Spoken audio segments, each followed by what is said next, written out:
Hi friends. எப்படி blouse தைச்சாலும் உங்களுக்கு கழுத்து மட்டும் லூஸ் ஆகிட்டே இருக்கா? அதுக்கு என்ன காரணம்? அதுவே பெரிய தொல்லையா இருக்குல்ல. இனிமேல் நீங்கள் கவலைப்படவே வேண்டாம். கழுத்து லூஸ் ஆகாமல் நீங்கள் ப்ளவுஸ் வந்து ஈஸியாக உங்களுக்கும் தைச்சு போட முடியும், கஸ்டமருக்கும் தைக்க முடியும். நான் வந்து லைனிங் கிளாத் வந்து எடுத்திருக்கேன். லைனிங் கிளாத்தோடைய நெக்கோடைய ஓரத்தில் வந்து பார்த்திங்கன்னா ரஃப் தையல் வந்து போட்டுக்கிறேன். இந்த மாதிரி தையல் போடும்போது நமக்கு என்னாகும், கழுத்து லூஸ் ஆகுதுன்ற பிரச்சனை இருக்கவே இருக்காது. இப்போ இந்த துணியை வந்து நான் இழுத்து காமிக்கிறேன் பாருங்கள். கிளாத் வந்து லாக் ஆகிக்கிச்சு. ஏன்னு கேட்டால் நம்ம ஒரு தையல் போட்டதுனால நமக்கு துணி வந்து இழுத்து வராது. இழுத்து வராமல் தைச்சிட்டாவே ஷோல்டர் லூஸ் அப்படின்ற பிரச்சனை இருக்கவே இருக்காது. கழுத்து வந்து பெருசு ஆகாது. இதே மாதிரி நீங்கள் வந்து நார்மல் ப்ளவுஸ், லைனிங் ப்ளவுஸ் எதுவாக இருந்தாலும் சரி, ஒரு ரஃப் தையல் போட்டுட்டு நீங்கள் வந்து ஸ்டிச்சிங் பண்ணுங்கள்.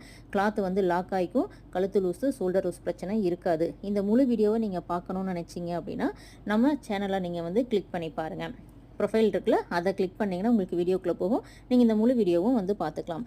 இது மாதிரி நீங்கள் உங்களுக்கும் உங்கள் கஸ்டமருக்கும் தைச்சி கொடுங்க.